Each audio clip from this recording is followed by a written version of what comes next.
Assalamualaikum warahmatullahi wabarakatuh. Perkenalkan, nama saya Emrido Santosa. Saya dari kelas manajemen 22B dengan NPM 22411087. Saya di sini ingin sedikit menjelaskan tentang metode penelitian sampel. Metode penelitian sampel adalah teknik pengumpulan data dari sebagian populasi untuk mendapatkan informasi yang representatif tentang suatu topik atau fenomena.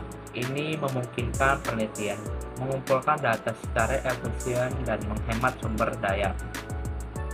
Selanjutnya yaitu definisi metode penelitian sampel. Terdiri dari 3, yaitu yang pertama pengambilan sampel, proses pemilihan sebagai bagian anggota populasi untuk mewakili keseluruhan populasi.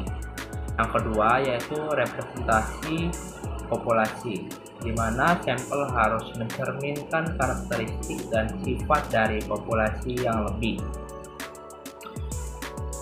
Dan yang ketiga yaitu generalisasi hasil, yaitu temuan dari sampel dapat digeneralisasikan untuk membuat kesimpulan tentang populasi.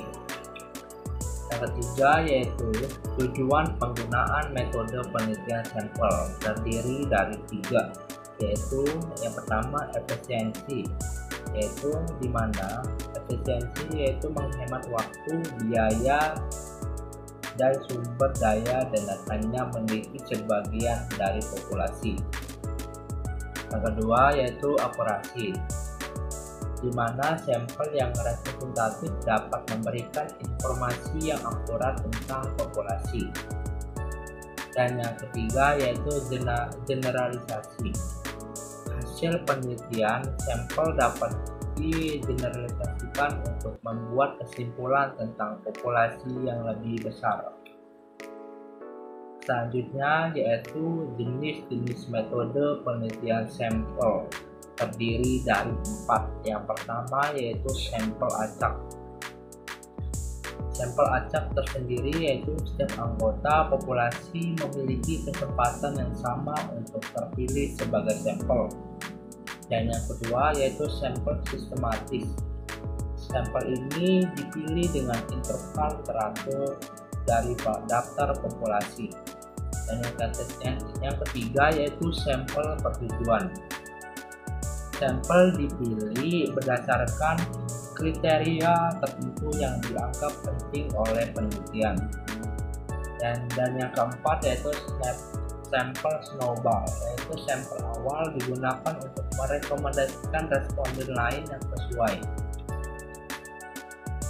Selanjutnya yaitu teknik pengambilan sampel, terdiri dari 3, yaitu pertama penetapan kriteria, yaitu tentukan karakteristik yang harus dimiliki oleh sampel. Yang kedua pemilihan sampel digunakan teknik acak, sistematis, pertujuan atau snowball untuk memilih sampel. Dan yang ketiga yaitu pengumpulan data, kumpulkan data dari sampel yang telah dipilih.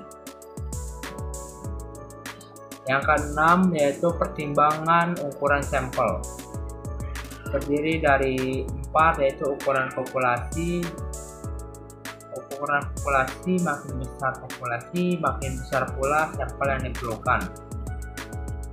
Yang kedua yaitu margin kesalahan, yaitu semakin kecil margin kesalahan yang dapat diterima, semakin besar juga sampel yang dibutuhkan.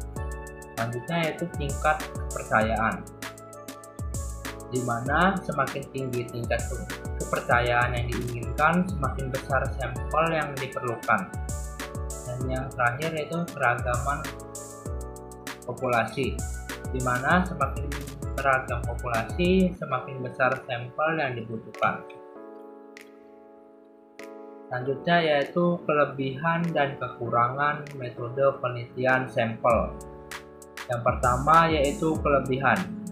Hemat biaya dan waktu dapat mempercepat pengumpulan data dan memungkinkan generalisasi hasil. Yang kedua yaitu kekurangan.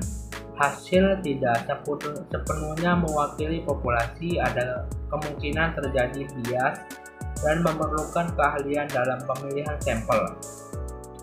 Selanjutnya yaitu yang terakhir, kesimpulan. Dalam kesimpulan, metode penelitian sampel ini merupakan teknik yang efisien dan efektif untuk mengumpulkan data, namun memerlukan perencanaan dan pertimbangan yang cermat agar dapat menghasilkan informasi yang akurat dan dapat digeneralisasikan. Oke, segitu saja yang bisa saya jelaskan. Saya akhiri. Assalamualaikum warahmatullahi wabarakatuh.